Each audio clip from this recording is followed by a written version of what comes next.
आरोही के तीनों बच्चों को लेकर अर्जुन के मन में कई सारे सवाल थे, पर उसे समझ नहीं आ रहा था कि वो सच का पता कैसे करे। वो अपने होटल के गार्डन में खड़ा इस बारे में सोच ही रहा था कि तभी आरोही अर्जुन को अकेला खड़ा देख मन ही मन सोचने लगी, क्या मुझे अर्जुन सर को अपने तीनों बच्चों के बारे में बताना चाहिए? मैं कल भी वहां मॉल से ठीक से बात किए बिना निकल आई थी। पता नहीं क्या सोच रहे होंगे। इतना सोचकर आरोही अपने कदम उसकी तरफ बढ़ाने ही वाली थी कि तभी दूसरी तरफ से एक आवाज आई, अर्जुन, अर्जुन। आरोही ने जब अपनी गर्दन घुमाकर देखा तो वो कोई और नहीं, श्रेया ही थी। श्रेया को देखते ही आरोही के कदम रुक गए। वो खड़ी होकर बस उन दोनों को देखती रही। मैं तुझे कुछ दिखाना चाहती हूँ, श्रेया ने अर्जुन से कहा और मुस्कुराते हुए एक छोटा सा बॉक्स अर्जुन की तरफ बढ़ाया। क्या है इसमें? एक बार इसको ओपन करके देख और बता कैसी लगी, श्रेया ने कहा। जिसके बाद अर्जुन ने उस बॉक्स को जब ओपन किया तो देखा कि उसके अंदर एक रिंग थी। उस रिंग को देख अर्जुन मुस्कुराने लगा। फिर अर्जुन ने उस रिंग को अपनी उंगली में पहन लिया। ये सब देखकर आरोही से रहा नहीं गया और वो वापस जाने लगी। ना चाहते हुए भी उसने एक बार और पलट कर देखा तो श्रेया और अर्जुन दोनों एक दूसरे को गले लगाए खड़े थे।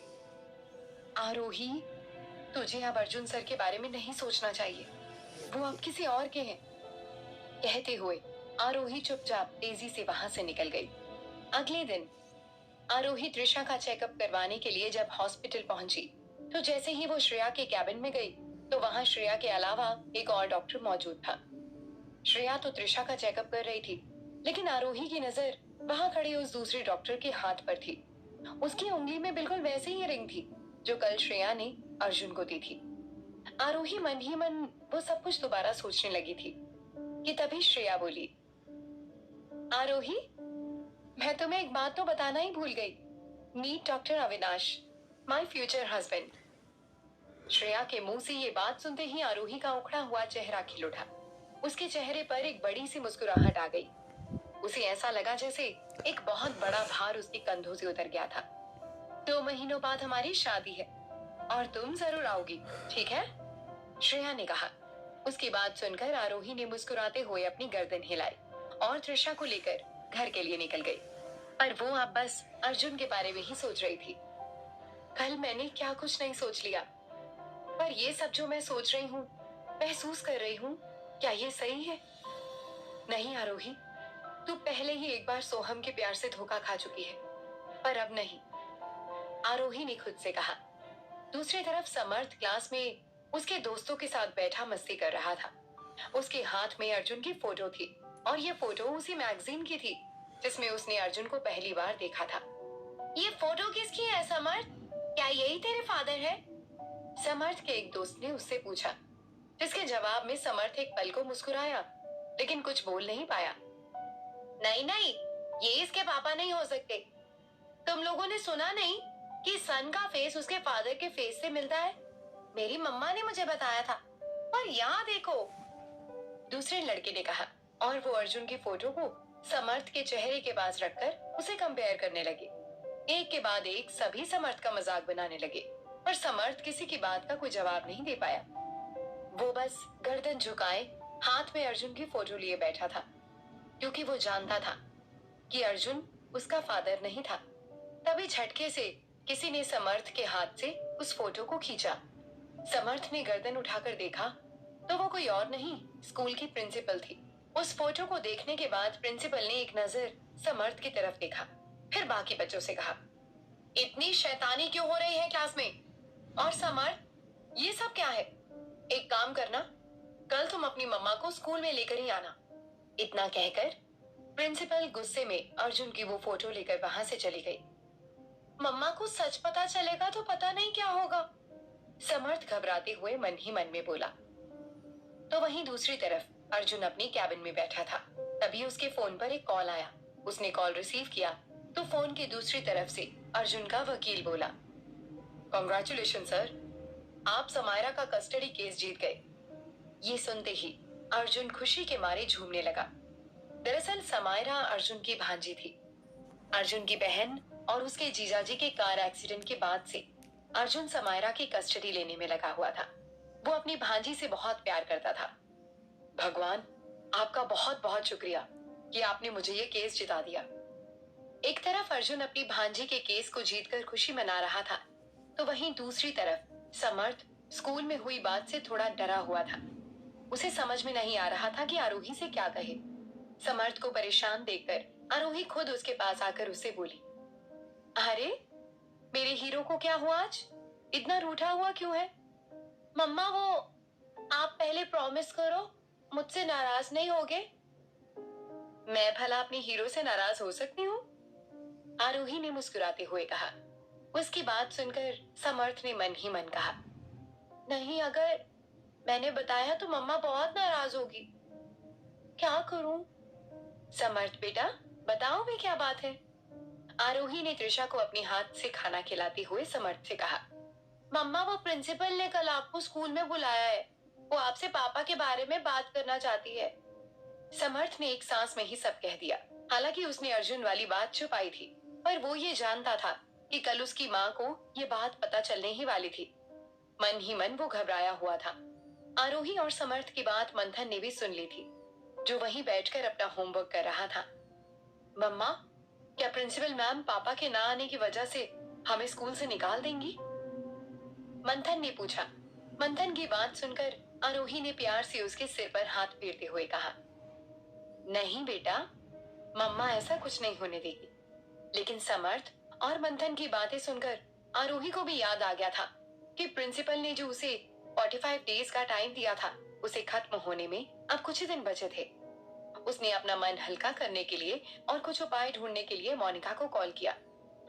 यार, मुझे तो समझ में नहीं आ रहा कि मैं क्या करूं। आरोही, अगर मैं लड़का होती तो जरूर तेरी हेल्प के लिए कल स्कूल चल देती। तू कहे तो किसी नाटक कंपनी वाले से बात करूं जो नकली बाप बनने की एक्टिंग कर सके। यार, ऐसे उल्टे सीधे सॉल्यूशन मत बता। समझ नहीं आ रहा कि सोहम को कहां से लेकर आऊं। मैं तो प्रिंसिपल को कल जाकर सब कुछ सच बता दूंगी। उसके बाद मैं उनसे रिक्वेस्ट करूंगी कि वो एक औरत है, शायद मेरा दर्द समझ जाए। आरोही ने उदास होते हुए मोनिका से कहा और कॉल कट कर दिया। पर उसे कहीं ना कहीं अपने बच्चों की चिंता भी सताए जा रही थी। अगली सुबह आरोही अपने बच्चों के साथ स्कूल में प्रिंसिपल के ऑफिस में पहुंची। प्रिंसिपल अपनी चेयर पर बैठी हुई थी। आरोही को देख मुस्कुराते हुए प्रिंसिपल ने उससे कहा, क्या आप बता सकती हैं कि बच्चों के फादर कहाँ हैं? प्रिंसिपल के इस सवाल पर आरोही एक पल के लिए चुप हो गई कि तभी प्रिंसिपल ने अर्जुन का वो फोटो आरोही के सामने टेबल पर रख दिया। उस फोटो को देख आरोही की आंखें खुली की खुली रह गई। उसे समझ में नहीं आ रहा था कि ये सब क्या हो रहा था। पर इससे पहले कि आरोही कुछ कह पाती, तभी प्रिंसिपल ने आरोही से थोड़ी ऊंची आवाज में कहा, देखिए, अगर ये आपके हस्बैंड है तो आप इन्हें यहाँ क्यों नहीं लेकर आई? प्रिंसिपल की बात सुनकर आरोही चौंक गई। वो हकलाते हुए बोली, लेकिन मैम। लेकिन वेकिन कुछ नहीं, क्योंकि मुझे पता है कि ये आपके हस्बैंड नहीं है। प्रिंसिपल ने अपनी जगह से खड़े होते हुए थोड़ा गुस्से में कहा। वहीं दूसरी तरफ बाहर खड़ा समर्थ अपनी माँ के बारे में सोचने लगा। पता नहीं प्रिंसिपल मैम, मेरी वजह से मम्मा को क्या क्या सुना रही होगी। तभी उसके दोस्त उसे प्रिंसिपल के ऑफिस के बाहर खड़ा देख उसे चिढ़ाने लगे। समर्थ अपनी नजरें नीचे करके खड़ा था। इधर ऑफिस के अंदर आरोही से कोई सही जवाब ना मिलने पर प्रिंसिपल ने अपनी फाइल में से समर्थ और मंथन के एडमिशन फॉर्म निकालकर आरोही को देते हुए कहा, मैंने पहले ही कहा था कि आपको अपने हस्बैंड को लेकर आना होगा, लेकिन अब माफ कीजिए, हम आपके बच्चों का एडमिशन नहीं कर सकते। Excuse me ma'am. इस आवाज के साथ प्रिंसिपल के ऑफिस का दरवाजा खुला। आरोही ने पलट कर देखा तो वहां कोई और नहीं, अर्जुन ही था। अर्जुन को देखते ही प्रिंसिपल शॉक्ड रह गई थी, लेकिन आरोही की तो सांसें जैसे रुक सी गई थी। प्रिंसिपल ने जो कुछ समर्थ की हरकतों के बारे में आरोही को बताया था, उससे आरोही नहीं चाहती थी कि अर्जुन को कुछ भी पता चले। आई एम सॉरी आरोही, तुमने मुझे बताया था कि आज स्कूल आना है, लेकिन काम के चक्कर में मैं फिर से भूल गया, अर्जुन ने आरोही से कहा। अर्जुन की बात सुनकर आरोही एक पल के लिए चौंक गई। वो कुछ कह पाती उससे पहले अर्जुन दोबारा उससे बोला, अच्छा, आई एम सॉरी, मैं पक्का आगे से हमारी मीटिंग्स याद रखूंगा। अर्जुन को इस तरह बात करती देख आरोही ने धीरे से प्रिंसिपल मैम की तरफ इशारा किया तो अर्जुन बोला, hello ma'am, I am her husband and his father. Arjun ने तुरंत ही ये बात कही। आरोही सोच में पड़ गई थी कि अर्जुन ऐसा क्यों कर रहा था, लेकिन प्रिंसिपल ने अर्जुन की बात सुनकर उससे सवाल करते हुए कहा, पर सर आप तो समायरा के मामा है ना? हाँ तो क्या मैं इनका हस्बैंड नहीं हो सकता? अर्जुन ने बिना रुके जवाब दिया। अर्जुन की बात सुनकर आरोही धीरे से अर्जुन से बोली, ये आप क्या कर? लेकिन इससे पहले कि आरोही अपनी बात पूरी कर पाती, अर्जुन उसकी तरफ देखते हुए बोला, 2 मिनट आरोही, मैं एक बार प्रिंसिपल मैम से बात कर लूं, उसके बाद तुमसे बात करूंगा। अर्जुन की बात खत्म होते ही प्रिंसिपल उससे बोली, सॉरी सर, मुझे नहीं पता था, क्योंकि इन्होंने कभी आपके बारे में जिक्र नहीं किया। हम आपके बच्चों का एडमिशन परमानेंट कर रहे हैं। प्रिंसिपल की बात सुनकर आरोही के चेहरे पर एक हल्की सी मुस्कुराहट आ गई। समर्थ भी बहुत खुश था। अर्जुन जैसे ही प्रिंसिपल के ऑफिस से बाहर आया तो देखा समर्थ अभी भी वहीं खड़ा हुआ था। उसको देखते ही अर्जुन ने धीरे से उसे आंख मारी और हंसते हुए उसे अपनी गोद में उठा लिया।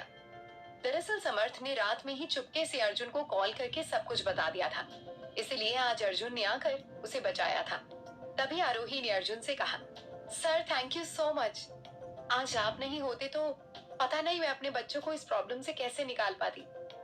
इट्स ओके आरोही, मुझे बड़ी ने सब कुछ पहले ही बता दिया था। अर्जुन ने आरोही की बात का जवाब दिया, लेकिन सब कुछ सुनकर आरोही के मन में सवाल उठने लगे। अर्जुन सर को सब कुछ पता चल चुका है तो वो इतना नॉर्मली कैसे बिहेव कर सकते हैं? मतलब ना उन्होंने मुझसे ऑफिस में कुछ कहा और ना ही अभी।